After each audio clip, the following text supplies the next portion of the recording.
Bienvenidos familia y saludos a todos los que se conectan a nuestra acostumbrada lección sábado tras sábado en nuestro canal Tiempo de Reunión. Hoy estamos yo y Carlos para compartir con ustedes la discusión o el repaso de lo que es la número 8, la lección número 8, titulada Dios manifestado al mundo, de nuestra lección titulada La Divinidad. Sé que al igual que todos nosotros, muchos de ustedes han estado conectados con nosotros y disfrutando de cada una de las discusiones de lección, así que esperemos que estén disfrutando esta lección al máximo. Primeramente los quiero saludar, ¿verdad? A todos, donde quiera estén, aquí desde Puerto Rico. Ambos estamos hoy desde la isla del encanto, Puerto Rico, y voy a permitir a Carlos que nos ayude para que los salude también y podamos comenzar. Saludos, hermanos. Dios les bendiga. Jonathan, es una alegría poder hacerlo por primera vez, la lección. Nosotros dos juntos nos había tocado hacerla juntos, así que esperamos en Dios que todo salga bien. Le mandamos un saludo y un abrazo a todos y esperamos que el repaso de esta lección sea de bendición para cada uno de nosotros. Amén, amén.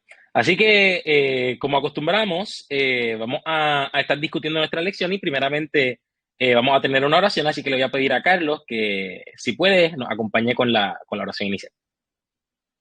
Seguro. Padre y Dios de amor, te damos las gracias por la bendición que nos das de estudiar tu palabra y repasar lo que tu palabra nos enseña acerca de ti, acerca de tu reino, acerca de tu perfecto plan para salvarnos, acerca de tu Hijo Jesús, porque a fin de cuentas sabemos que tu palabra nos da testimonio de Jesús. Y Cristo a su vez te revela a ti. Así que pedimos que por medio de tu palabra podamos conocerte a ti. Dirige este estudio de principio a fin en el nombre de Jesús. Amén. Amén. Bueno, pues a todos los que nos estén viendo y tengan su folleto, ¿verdad? Pedimos que lo abran en este momento y vamos a comenzar nuestro repaso, la lección número 8. Voy a pedirle a Carlos que nos ayude presentando la presentación, y como tienen ahí en pantalla, nuestra lección es titulada Dios manifestado al mundo. Y es muy interesante porque yo creo que hemos tocado muchos aspectos de la divinidad, entre ellos quiénes son, ¿verdad? O cómo se manifiesta, o quién es Dios y cómo es Dios. Y hoy pues vamos a seguir ampliando un poco sobre cómo es este Dios y este principio que se presenta en la Escritura como Dios manifestado al mundo. Así que voy a ir directamente a la pregunta número 1 este, para poder comprender lo que nos quiere decir la lección. Tenemos primeramente la pregunta que dice: ¿a quién vino a revelar Cristo? Y aquí tenemos los textos citados. Número 1, dice Mateo 11:27, todas las cosas me son entregadas de mi Padre, y nadie conoció al Hijo, sino el Padre, ni al Padre conoció alguno, sino el Hijo, y aquel a quien el Hijo lo quisiere revelar. Y este primer texto, para abundar directamente, número 1 dice que las cosas, o sea, todas las cosas que tiene Cristo, primeramente han sido recibidas o han sido entregadas por su Padre hacia Él, o sea, Él las recibe del Padre. Y luego dice que nadie conoce al Hijo sino el Padre, y nadie conoció al Padre sino el Hijo, y aquel a quien el Hijo lo quiere revelar. Así que Cristo no solamente es el único que conoció al Padre, sino que aquellos que podríamos decir que conocemos o que podemos conocer al Padre, lo podemos conocer gracias a la revelación de Jesucristo, quien es el responsable, ¿no?, de revelar al Padre. Y Juan capítulo 1, versículo 18 dice: a Dios nadie le vio jamás. El unigénito Hijo que está en el seno del Padre, Él le declaró. Así que nadie, o sea, esto es un absoluto, nadie jamás vio a Dios. Nadie, absolutamente nadie. Pero con todo que nadie vio a Dios, Cristo, el Hijo de Dios, el que está en el seno del Padre, declaró a Dios. O sea, podemos conocer a Dios, a aquellos que, ¿verdad? Dice, aquellos a quienes Cristo quisiera revelar al Padre, Cristo lo revela, y podemos conocer lo que conocemos del Padre por medio del Hijo. O sea, no hay nada que nosotros podamos conocer de Dios que no haya sido manifestado o revelado a través, o declarado a través de Cristo Jesús. Carlos, no sé si quieras mencionar algo sobre estos textos. Sí, solamente aclarar que hay otras traducciones de este versículo que dice que Él le ha dado a conocer. En Juan 1:18, que a Dios nadie le vio jamás, el unigénito Hijo que está en el seno del Padre, Él le ha dado a conocer. Dice en algunas otras versiones, solamente lo menciono por el hecho de que entendamos qué significa que Él le declaró. No es declarar solamente en el sentido del habla, sino que Él le declaró, lo hizo claro, Él lo manifestó, Él lo ha dado a conocer, no solamente en palabras, sino también en toda su vida, ¿no? De principio a fin, la vida de Jesús fue una manifestación de cómo es Dios. Así es. Y tenemos una nota, que es una cita de Sign of Times del 15 de abril del 1889, la página 6, que dice: Satanás ha tergiversado el carácter de Dios, lo ha revestido con sus propios atributos, lo ha representado como un ser de inflexible dureza, ha impedido que el mundo contemple el verdadero carácter de Dios, interponiendo su sombra entre los hombres y el ser divino. Cristo vino a nuestro mundo para quitar esa sombra, vino a representar al Padre. Y esto es un punto interesante, y es que se está manifestando que en el mundo lo que había era sombras de Dios. Y no estamos hablando de sombra en el sentido de tipo, antitipo, ¿verdad? O cosas que representan diferentes cosas. Lo que está hablando es que nuestras mentes estaban empañadas. Nuestras mentes no veían a Dios, no conocían a Dios por causa de la mal representación o la tergiversación que de Satanás había sembrado en el ser humano en cuanto al carácter de Dios. ¿Y qué está diciendo esto? Que estos textos que acabamos de leer, donde estaba Cristo revelando al Padre, donde se ve a Cristo declarando o dando a conocer al Padre, es parte de esta misión de poder clarificar en nuestras mentes el carácter del Padre, de quitar de nuestras mentes esa sombra, esa tergiversación del carácter de Dios que Satanás desde el principio había sembrado. Y me encanta cómo termina diciendo, vino a representar al Padre. Cuando alguien es un representante, alguien está en representación de, o sea, representa a una persona, o sea, no se representa a sí mismo. Cristo no estaba revelándose a sí mismo, sino que Cristo vino para representar al Padre a fin de que pudiéramos conocer al Padre mediante su testimonio y mediante su vida. Carlos, no sé si quieres comentar algo sobre la cita. Me viene a la mente eh, el proceso, el entender el proceso del evangelio o el proceso de lo que es la salvación en conexión con la creación, ¿no? Habían tinieblas y en esas tinieblas llegó la luz, ¿no? Uh -huh. Cuando vamos a Génesis, vemos que lo que había era tiniebla y caos. Eh, y Dios dijo, fue la luz. Dios no inventó esas tinieblas, Dios no dice que Él dijo sea las tinieblas, ni nada por el estilo, sino que las tinieblas estaban. Y, y Dios sí dijo sea la luz, ¿no? Y algo así podríamos ver en lo que era lo que mencionaste y lo que menciona esta cita, cómo el mundo estaba oscurecido y lleno de sombra, de, podríamos decir, de incomprensión acerca de quién es Dios, de un desconocimiento de quién es Dios verdaderamente, y que Cristo eh, es esa luz que dice que en Él estaba la luz, ¿no? Uh Entonces Dios enviando a su Hijo para representarlo correctamente sería como esa luz que al principio eh, hizo una distinción clara entre el día y la noche, ¿no? Entre las tinieblas y la luz. Y, ¿verdad? No pude evitar pensar en ese principio donde cuando se creó este mundo ya existía el conflicto, ya había ocurrido una tergiversación del carácter de Dios, ya existían tinieblas, este, y Dios por medio de su obra creadora también quiso mostrar cómo era necesario, o sea, mostrar la necesidad de revelar su carácter, su verdadero carácter en el mundo. Y eso también lo vemos en la obra de redención, porque como hemos mencionado tal vez en alguna otra ocasión, la obra del poder redentor y el poder creador es un mismo poder.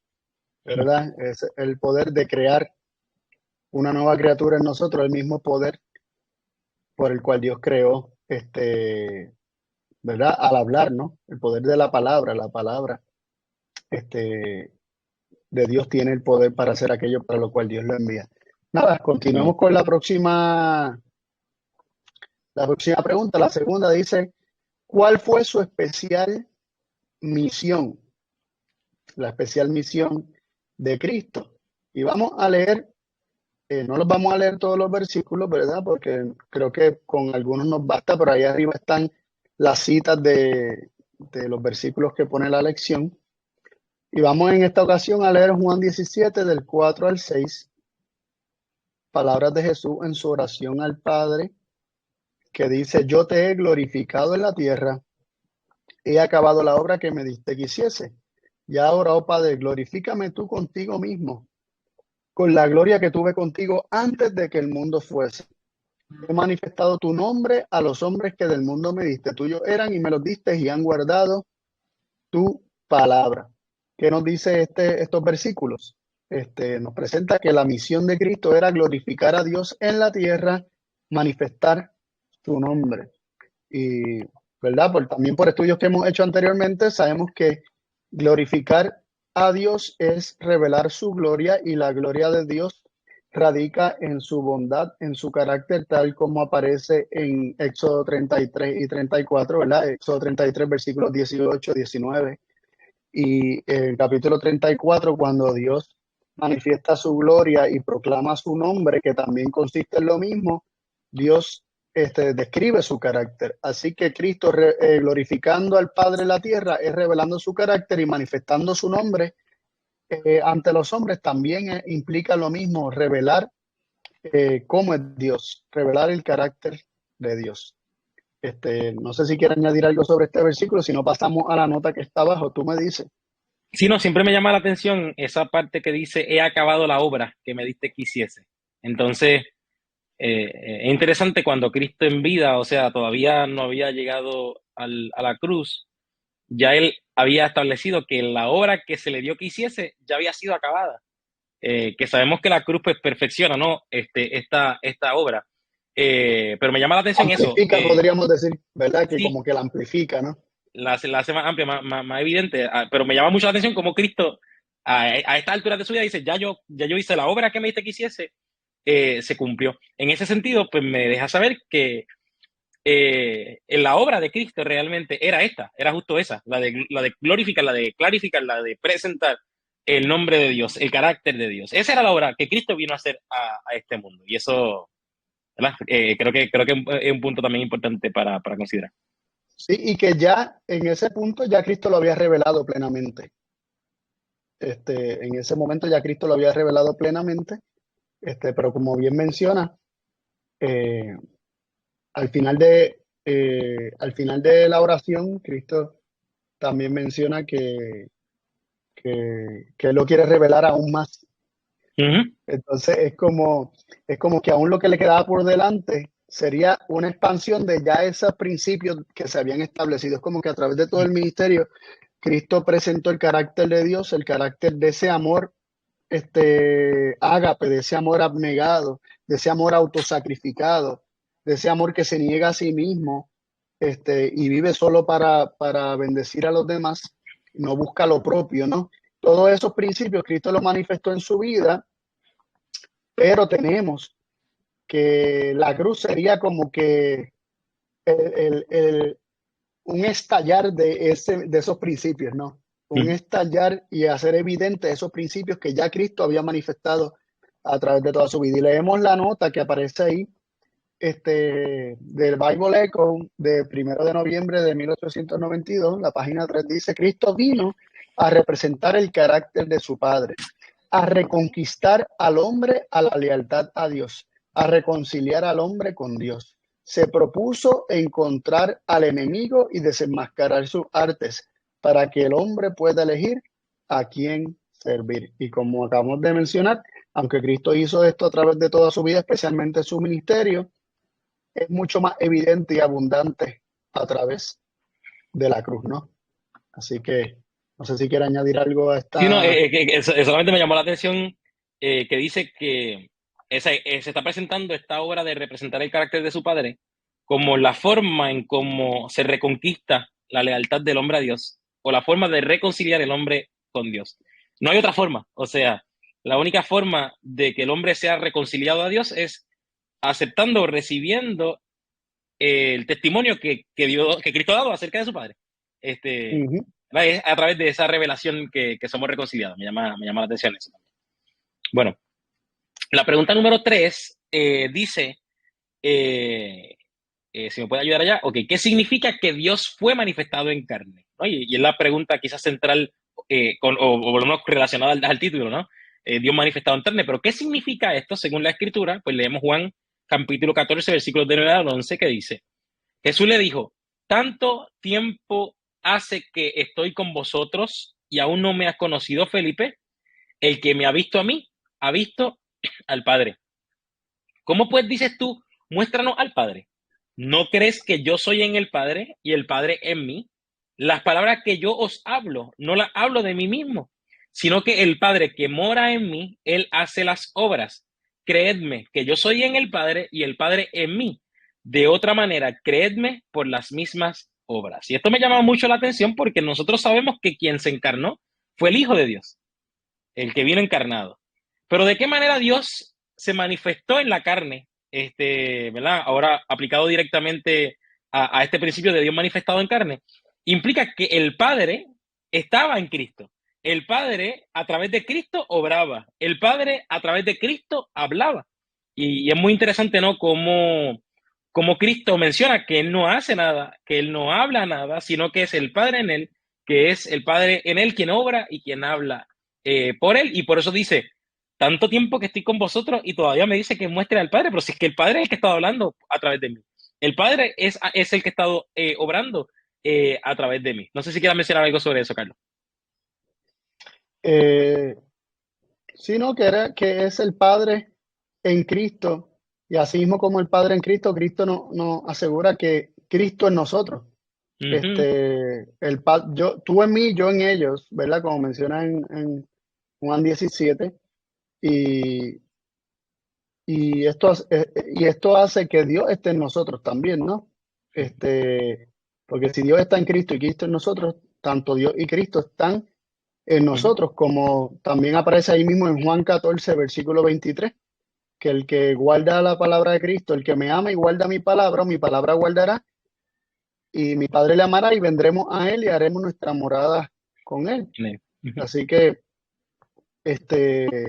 también se garantiza al creyente que esta unión de Dios manifestarse en su carne y venir por medio de su espíritu, tanto la presencia de Dios como de Cristo han de ser una realidad en el creyente, ¿no? Y Dios será manifestado también en nuestra carne.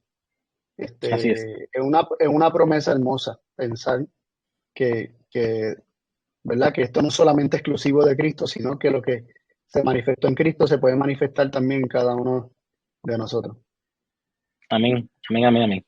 Y tenemos si me ayudas con las siglas, que no recuerdo, gracias. Youth Instructor. Instructor, si me acuerdo, 20 de diciembre de 1900 dice, piensa en la humillación de Cristo, tomó sobre sí la naturaleza humana, caída y sufriente, degradada y contaminada por el pecado. Él tomó nuestras penas, llevando nuestro dolor y nuestra vergüenza. Soportó todas las tentaciones que acosan al hombre. Unió a la humanidad con la divinidad. Un espíritu divino moraba en un templo de carne.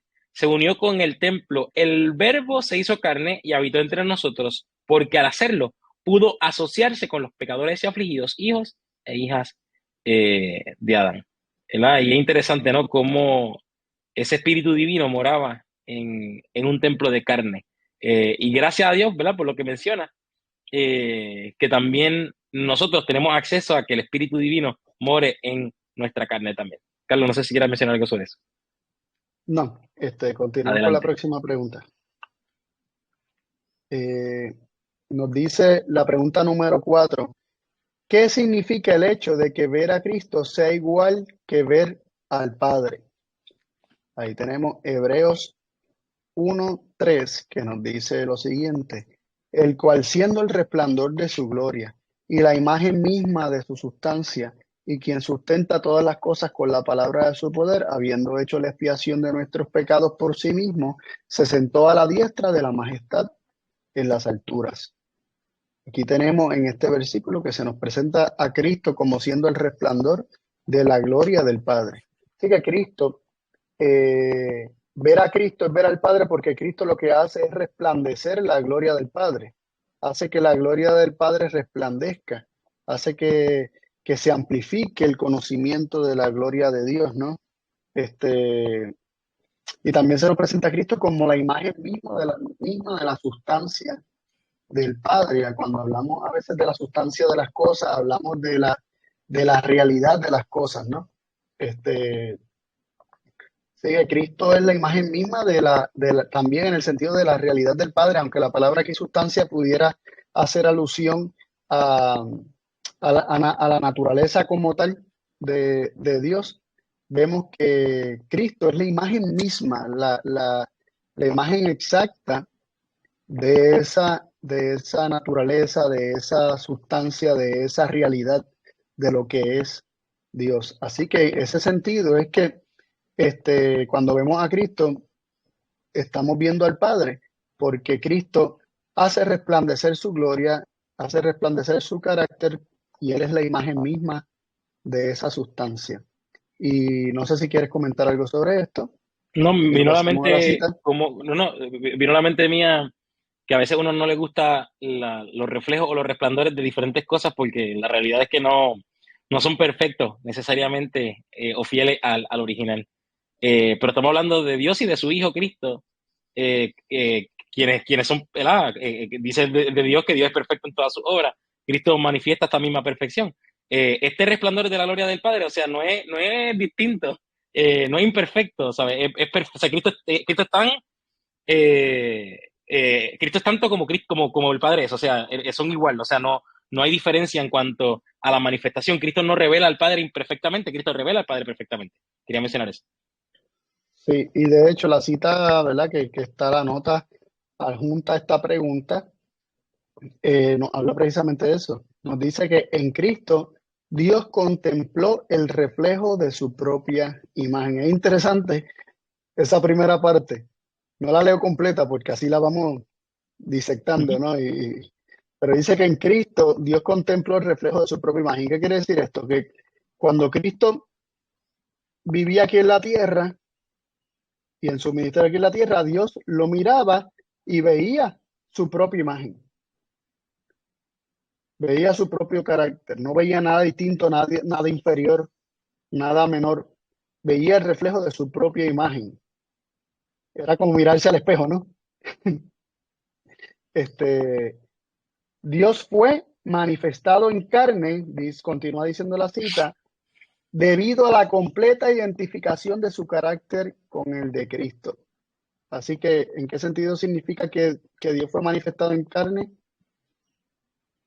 Dice debido a la completa identificación de su carácter con el de Cristo. Era completa, era plena. El carácter manifestado por Cristo era el carácter de Dios, y por eso es que Dios fue manifestado en carne, porque en carne humana, es decir, en Jesucristo hombre, el carácter de Dios fue manifestado a los hombres.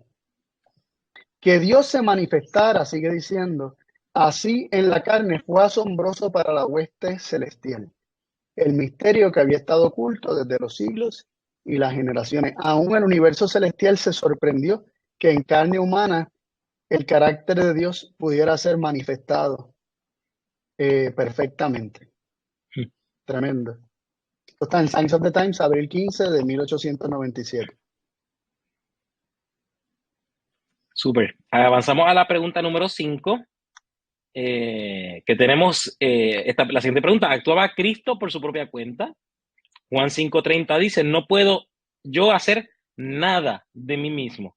Como oigo, juzgo. Y mi juicio es justo, porque no busco mi voluntad, sino la voluntad del Padre que me envió. O sea, otro absoluto aquí. No puedo yo hacer nada. Eso es absolutamente nada. No puedo yo hacer nada de mí mismo. como oigo, juzgo, y mi juicio es justo porque no busco mi voluntad, sino la voluntad del Padre que me envió. Así que Cristo no solamente es que no actuaba por su propia cuenta, sino que lo hacía, o no lo, hemos dicho, no lo hacía, porque porque no buscaba su voluntad, sino que él estaba interesado únicamente en la voluntad de su Padre. Y lo confirma Mateo 26:42 cuando él dice, en uno de sus peores momentos, en términos, ¿verdad?, de su angustia, otra vez fue y oró por segunda vez, diciendo, Padre mío, si no puede pasar de mí esta copa sin que yo la beba, hágase tu voluntad.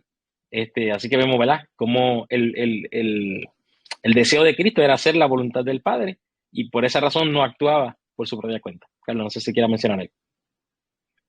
Sí, que él no, el que Cristo dijera que él no puede hacer nada de sí mismo, eh, no da lugar a que en alguna ocasión él actuara independiente del Padre, ni tampoco da lugar a que él buscara en algún momento su propia voluntad, sino que en todo momento quería que se hiciera la voluntad del Padre, quería que fuera el Padre en él. O sea, había un deseo genuino en Cristo de que él nunca actuara, sino que siempre fuera el Padre en él.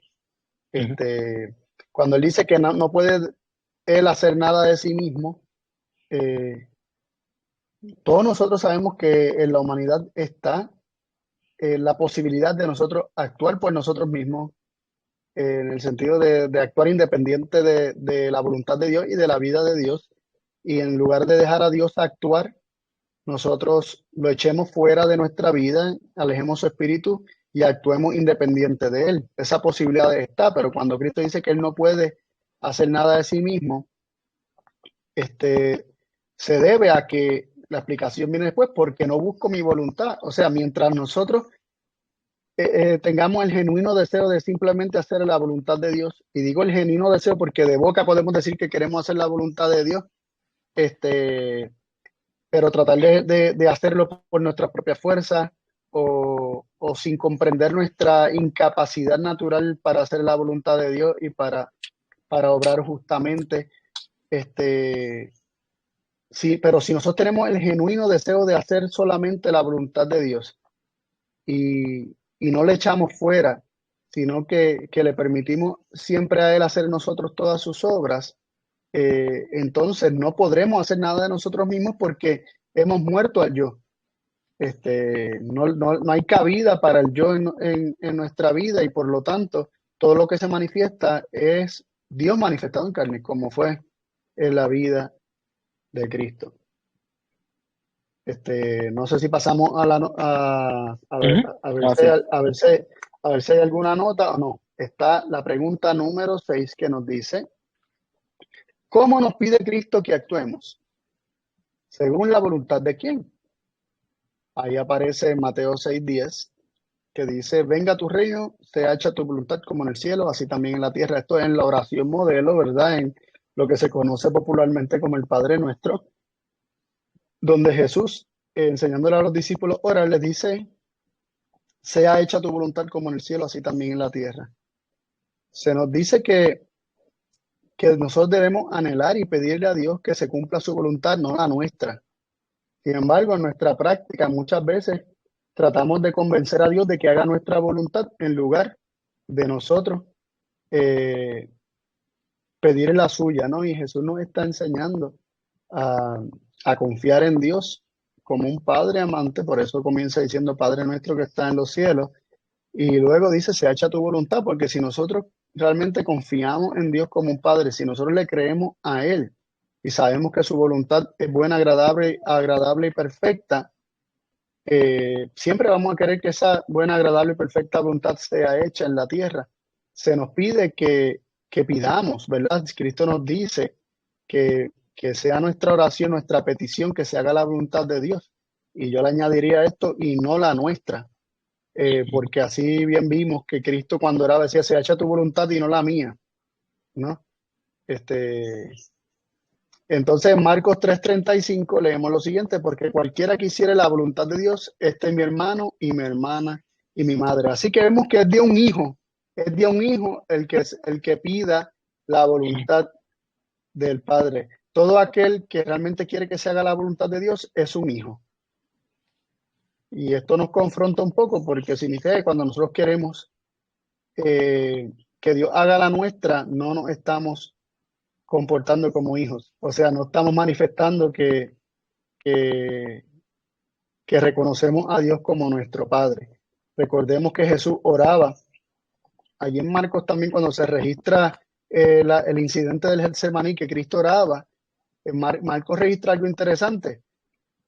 Dice que cuando él oraba a Dios que fuera hecha su voluntad, decía, y Jesús oraba diciendo, Abba Padre, no sea hecha mi voluntad, sino la tuya. Así que el reconocer a Dios como Padre nos lleva a querer siempre hacer su voluntad y no la propia. Porque es un tema bien interesante, porque es importante reconocer a Dios, ¿verdad? Como Padre. No sé si quiere añadir algo. Sí, no, solo, o sea, me viene a mente justo eso. El yo rechazar hacer la voluntad de mi padre es lo mismo que rechazar la paternidad. O sea, es como decir, no, no te quiero como padre, no te quiero como guía, no te quiero, o sea, simplemente no, no te, o sea, es rechazo de la paternidad de Dios. Nada, solo eso. La pregunta número 7 es, ¿a quién quiere llevarnos Cristo? ¿Quién es el camino y quién es el destino?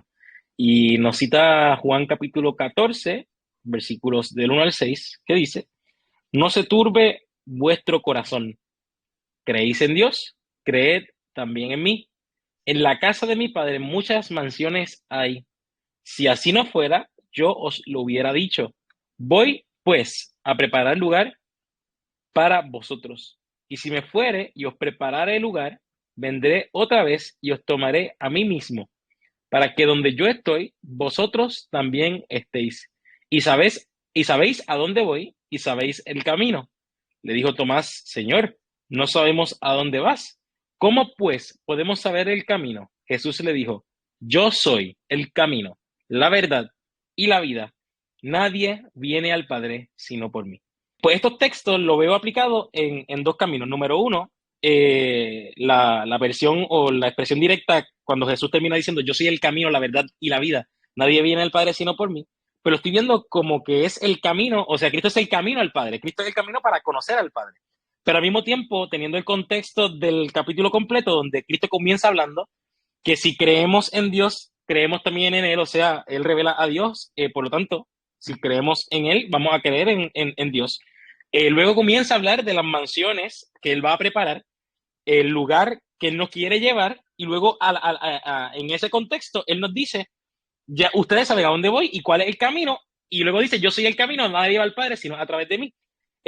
Cristo está presentando la salvación en este texto. Cristo está presentando que no solamente es que Él es el camino al Padre, sí, que en efecto lo es, sino que veo una segunda aplicación, que Cristo es el camino a la salvación. O sea, podemos acercarnos a Dios, podemos ser salvos, podemos morar en las mansiones que ha preparado para nosotros, si creemos en la revelación que Él ha dado acerca de su Padre. Él siendo el camino, la revelación es el camino a el carácter de Dios, como vimos al principio, que establecía también esta relación entre la revelación del carácter de Dios con la reconciliación. Carlos, no sé si quieres mencionar algo sobre este texto. No, si quieres continuamos. Perfecto, hay una cita eh, que se encuentra en Camino a Cristo, página 13 y 14, que dice, pero este gran sacrificio no fue hecho para crear amor en el corazón del Padre hacia el hombre, ni para moverle a salvarnos. No, no, porque de tal manera amó Dios al mundo que dio a su Hijo unigénito. Si el Padre nos ama, no es a causa de la gran propiciación, sino que Él proveyó la propiciación porque nos ama. Cristo fue el medio por el cual el Padre pudo derramar su amor infinito sobre un mundo caído. Nadie, sino el Hijo de Dios, podía efectuar nuestra redención, porque solo Él, que estaba en el seno del Padre, podía darle a conocer. Solo Él, que conocía la altura y la profundidad del amor de Dios, podía manifestarlo. Nada que fuese inferior al infinito sacrificio hecho por Cristo en favor del hombre podía expresar el amor del Padre hacia la perdida humanidad. Y me sigue llamando la atención porque podemos tener en nuestra mente que Cristo es el camino a la salvación en el contexto de lo que acabamos de leer recién de Juan capítulo 14, ¿no? Exacto. De Juan capítulo 14, podemos pensar que fue, o sea, que Cristo nos salva en el sentido de que Él pagó un precio en la cruz para que el Padre de alguna manera nos perdonara. Pero aquí lo que está diciendo es que el Padre nos amaba y por lo tanto el sacrificio no fue para crear amor en el corazón del Padre, sino que como el Padre amó al mundo, Juan 3:16, Él entrega al Hijo, o sea, Él provee propiciación porque nos amaba. Pero ¿en qué contexto dice esto? Si lo estamos viendo, dice que nada, la última línea, que fuese inferior al infinito sacrificio hecho por Cristo en favor del hombre, podía expresar el amor del Padre hacia la perdida humanidad. O sea, es la revelación del amor de Dios por medio de Cristo, es la revelación del amor de Dios por medio de la cruz de Cristo, lo que revela tan brutal el amor del Padre que nos reconcilia y nos salva. No hay otra cosa que nos pueda salvar, sino la revelación del amor de Dios. Carlita, no sé si quieres mencionar algo. Si le añado algo a la cita, la daño. Está brutal, Este, está brutal. sí, me encanta. Nada, pasamos a la pregunta número 8. Dice lo siguiente: ¿para quién quiere Cristo que demos frutos?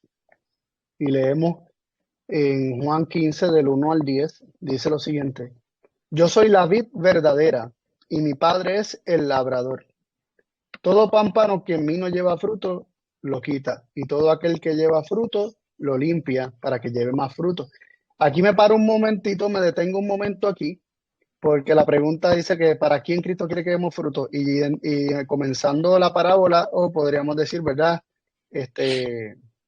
La alegoría que se hace identifica al Padre como el labrador, y los frutos siempre son para el labrador, Uh ¿no? -huh. El que siembra y cosecha, el sembrador, el labrador, el que trabaja la tierra, el fruto es para él. Y él hace con el fruto lo que él quiera. Así que identifica de primera instancia que el fruto es para el Padre. Pero vamos a continuar leyendo lo que se nos dice. Ya vosotros sois limpios por la palabra que os he hablado. Permaneced en mí y yo en vosotros. Como el pámpano no puede llevar fruto de sí mismo si no permanece en la vid, así tampoco vosotros si no permanecéis en mí. Yo soy la vid, vosotros los pámpanos. El que permanece en mí y yo en él, éste lleva mucho fruto, porque sin mí nada podéis hacer. Si alguno no permanece en mí, será echado fuera como pámpano y se secará. Y los recogen y los echan en el fuego y arden. Si permanecéis en mí y mis palabras permanecen en vosotros, pediréis todo lo que quisierais y os será hecho. En esto es glorificado mi Padre, en que llevéis mucho fruto y seáis así mis discípulos. Ahí vemos cómo el llevar fruto es para el Padre, es para Uh -huh. glorificar al Padre, ¿no? Para dar a conocer el Padre. Como el Padre me ha amado, así también yo os he amado. Permaneced en mi amor. Si guardáis mis mandamientos, permanecéis en mi amor, como también yo he guardado los mandamientos de mi Padre y permanezco en su amor. Así que Cristo quiere que demos frutos para que glorifiquemos a nuestro Padre. Y esto se me parece a lo que dice en el Sermón del Monte, donde se nos dice eh, que cuando habla de la luz del mundo, ¿verdad? Que dice que, que vean nuestras obras y glorifiquen a nuestro Padre que está en los cielos. No sé si recuerda el versículo, ahora mismo no me viene a la mente la cita ni las palabras exactas. Dice que el propósito de que seamos luz es que el mundo glorifique a nuestro Padre, que el mundo vea la gloria de Dios en nosotros, ¿verdad? Que el mundo vea nuestras buenas obras, que son el fruto de estar conectados con Cristo y Cristo permaneciendo en nosotros, como vemos aquí. Y el producto de esto es que el nombre de Dios es glorificado, que el nombre de Dios es glorificado. No sé si quiere añadir algo, Jonathan. No, podemos pasar a la pregunta número 9, que pregunta, ¿qué se produce en nosotros al revelarnos Cristo, el carácter del Padre? Y tenemos la cita, una de las citas, sed pues vosotros perfectos, como vuestro Padre que está en los cielos es perfecto. Esto es justo, ¿verdad? Que visto en el Sermón del Monte, luego de revelar el carácter de Dios mediante la manifestación de la ley del Sermón del Monte, y termina Cristo diciendo, Sed pues vosotros perfectos, como vuestro Padre que está en los cielos es perfecto. Si vemos esta misma comparación con la versión de Lucas, dice sed pues misericordiosos, ¿verdad? Porque vuestro Padre que está en los cielos es misericordioso. Así que la perfección de nuestro carácter, misericordia como parte de este carácter, o la base del carácter de Dios, se nos llama a que podemos ser perfectos en ese sentido. Tremendo, tremendo. Continuamos con las próximas preguntas porque van a seguir arrojando luz sobre este punto en particular. La pregunta número 10 dice lo siguiente: ¿cómo es que somos transformados a la imagen de Dios? Nos dice 2 Corintios 3:18 lo siguiente: por tanto, nosotros todos, mirando a cara descubierta como en un espejo la gloria del Señor, somos transformados de gloria en gloria en la misma semejanza como por el Espíritu del Señor. Así que cuando el hombre contempla, cuando el hombre tiene eh, los ojos puestos en Cristo y lo contempla a cara descubierta sin un velo de por medio y contempla la gloria de Dios en Cristo Jesús, contempla la gloria de Dios y somos transformados de gloria en gloria según vamos contemplando esa gloria, según se va revelando esa gloria a nosotros, somos transformados de gloria en gloria y esta transformación es una obra que hace el Espíritu del Señor en nosotros. Mientras nosotros contemplamos, somos transformados a la misma imagen. Así que contemplando a Dios en el Señor, en Cristo, que es el Señor del cual se está hablando en 2 Corintios 3:18, según el contexto lo sabemos, aunque eso es otro estudio, contemplando a Cristo, somos transformados en la misma imagen. Juan 17:3 nos dice, esto empero es la vida eterna, que te conozcan el solo Dios verdadero y a Jesucristo al cual has enviado. Aquí se nos presenta que la vida eterna radica en conocer al único Dios verdadero y a Jesucristo al cual ha enviado. Y hemos visto que conocemos a Dios por medio de Jesucristo. Y contemplando a Dios en Jesucristo, conocemos a Dios y tenemos vida eterna porque somos transformados de gloria en gloria. No sé si quiere añadir algo. No, súper, estoy aquí súper emocionado con eso. Creo que hay una cita también sobre esa Sí, pregunta. sí, leemos en Signs of the Times, febrero 24 de 1909. La página 3 dice, el amor, el honor y la perfección revelados en el Evangelio son una revelación al hombre del carácter de Dios. Necesitamos comprender que el Evangelio revela plenamente la gloria del Señor.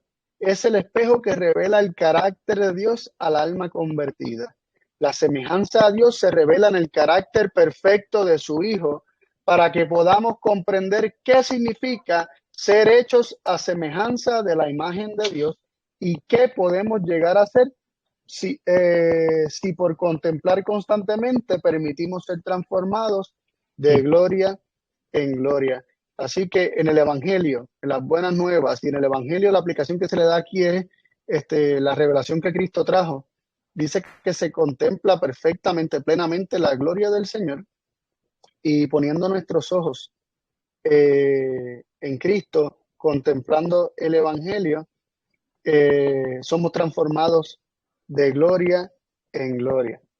No sé si quiere añadir algo a lo que Yo dice veo así. esto y lo que pienso es que es imposible ser hechos a semejanza de Cristo o ser como Cristo sin contemplar la gloria de Dios manifestada mediante este.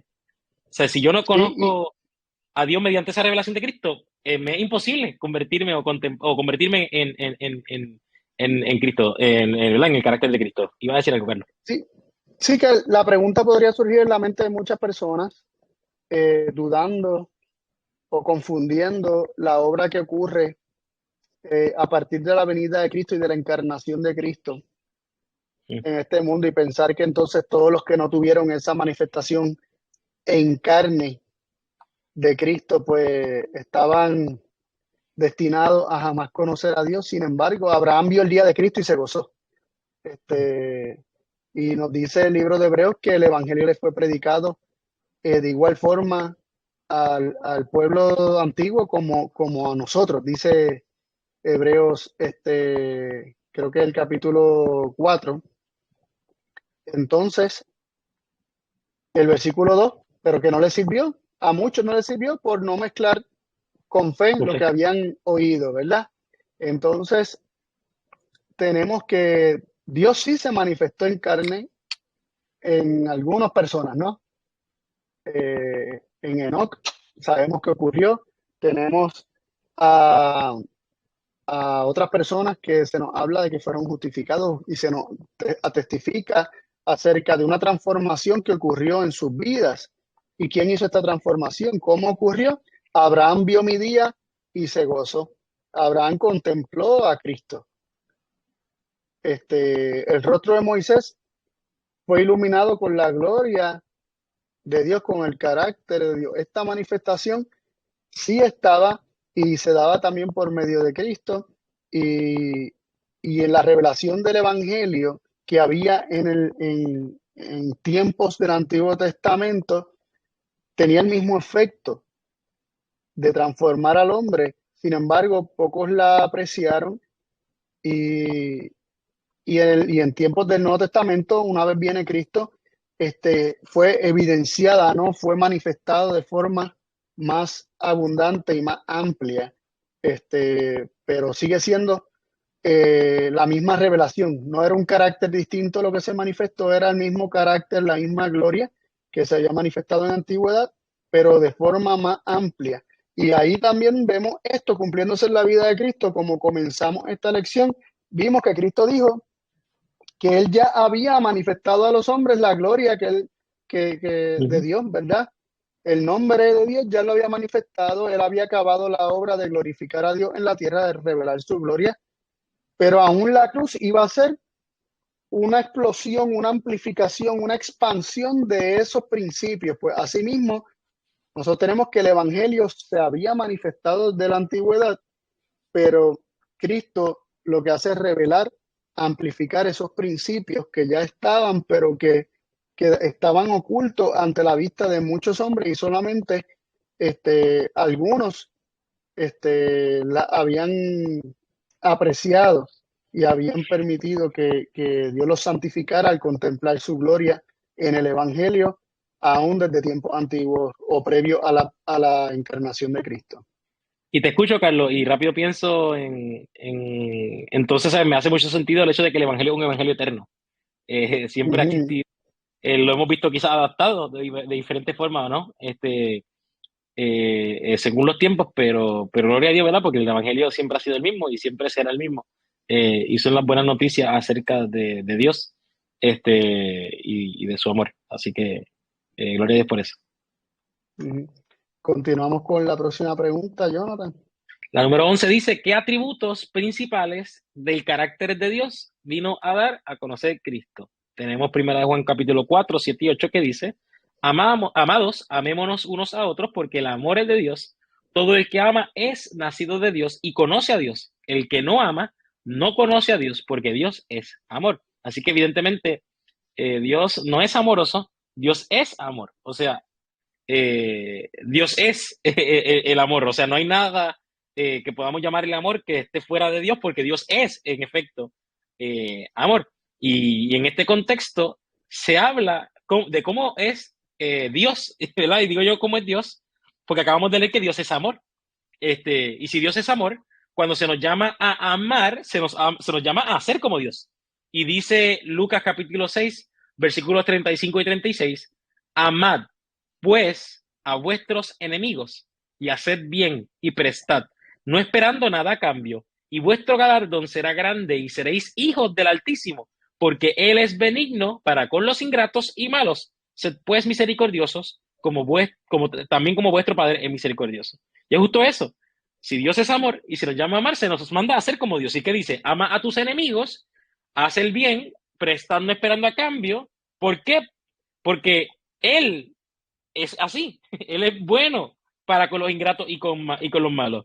O sea, sean misericordiosos, sean amorosos como vuestro Padre es amoroso o misericordioso. Y esto manifiesta, ¿no? Evidentemente, que somos hijos del Altísimo porque actuamos conforme al carácter de nuestro Padre. Carlos, no sé si quieras mencionar algo sobre esto. Sí, me viene a la mente, o sea, cuando leo ese de Lucas 6:35 y 36, respondiendo a la pregunta, ¿qué atributos principales del carácter Cristo vino a dar a conocer, verdad?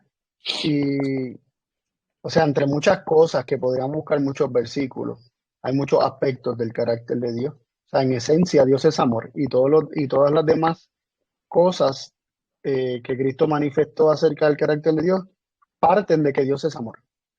Ujú. Este, es como que son el fruto del amor, es como que surge de ese carácter de amor. Pero, ¿qué tipo de amor? Me llama la atención porque el Lucas 6:35 y 36 nos presenta a un Dios que ama a sus enemigos, porque se nos llama a amar a los enemigos para que seamos hijos de Dios, que es bueno o benigno para con ingratos y malos. No solamente es bueno con los buenos, es bueno con los malos y ama a sus enemigos. Dios no nos pide algo que Él mismo, o sea, que no sea un principio de su propio carácter, ¿no? Y que Él mismo no nos dé a nosotros por medio de la contemplación. Un hijo contemplando a un padre que ama a sus enemigos, su carácter es transformado y ama a sus enemigos y comienza a ser misericordioso como ese padre que ama a sus enemigos y es benigno para, aún con los ingratos y con los malos. Este, así que Cristo reveló, ¿verdad? Que ese amor que es Dios aún ama a los enemigos. No sé si vamos con Sí, hay una cita ahí. hay una cita y es de Testimonio para la Iglesia, tomo 8, que dice, todo lo que el hombre necesita o puede saber acerca de Dios ha sido revelado en la vida y carácter de su Hijo. Habiendo asumido la humanidad, Cristo llegó a ser uno con la humanidad y al mismo tiempo reveló el Padre a los seres humanos pecaminosos, tierno, compasivo, comprensivo, siempre amable con los demás. Representaba el carácter de Dios y estaba continuamente empeñado en el servicio hacia Dios y los hombres. Me llama la atención primero las palabras necesita o puede.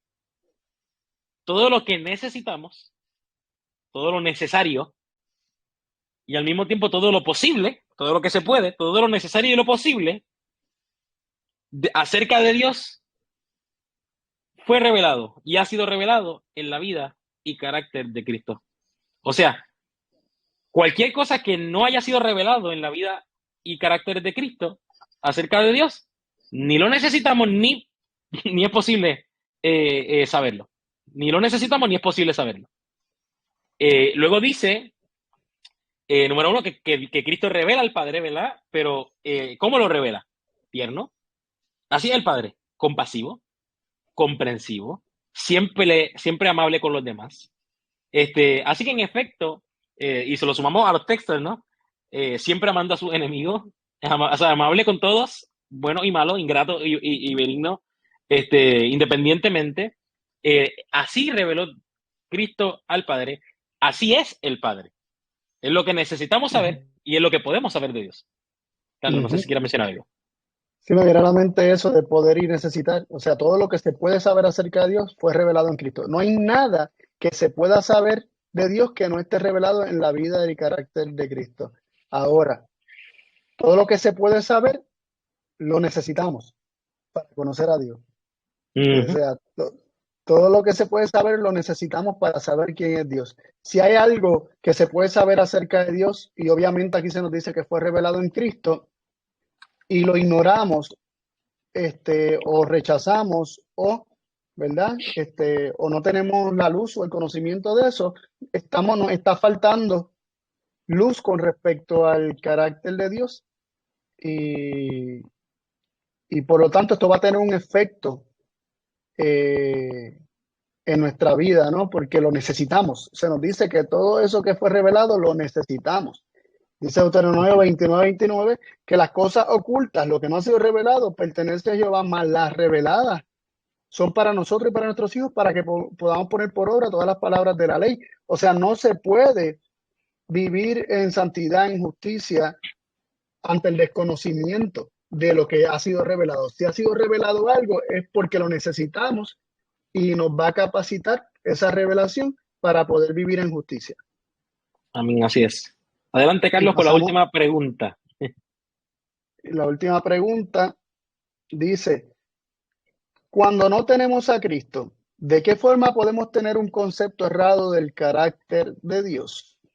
Y leemos en Salmo 50:21, dice lo siguiente, estas cosas hiciste y yo he callado. Pensabas que de cierto sería yo como tú, pero yo te reprenderé y las pondré delante de tus ojos. Este versículo nos presenta que hay un aspecto en el hombre donde ante el silencio de Dios el hombre piensa, tiene una tendencia a pensar que Dios es como el hombre y el hombre le proyecta a Dios intenciones, características, atributos que le son propios al hombre. Esta tendencia de, del hombre a atribuirle a Dios características propias,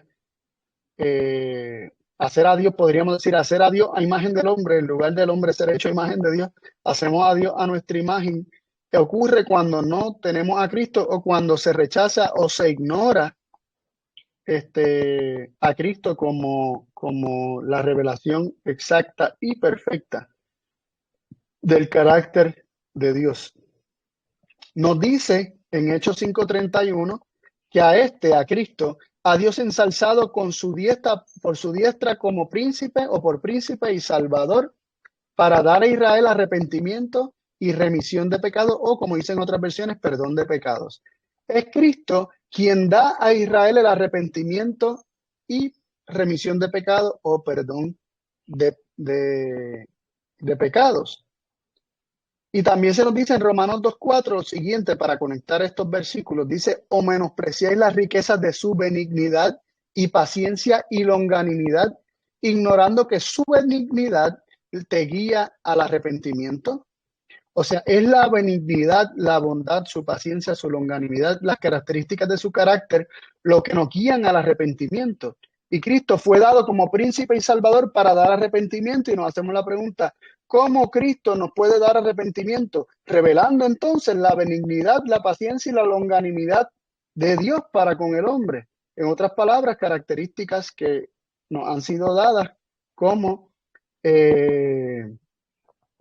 como parte o como atributos del fruto del Espíritu, como parte del carácter de Dios, ¿verdad? O como elementos del carácter de Dios, de esa gloria que Moisés pidió ver y que le fue mostrada o revelada a Moisés. Y Cristo, como príncipe y salvador, nos salva al darnos arrepentimiento y perdón de pecados, al revelarnos las riquezas de la bondad de Dios. Cuando Cristo nos revela las riquezas de la bondad de Dios, entonces nos guía al arrepentimiento por medio de la revelación de esa bondad.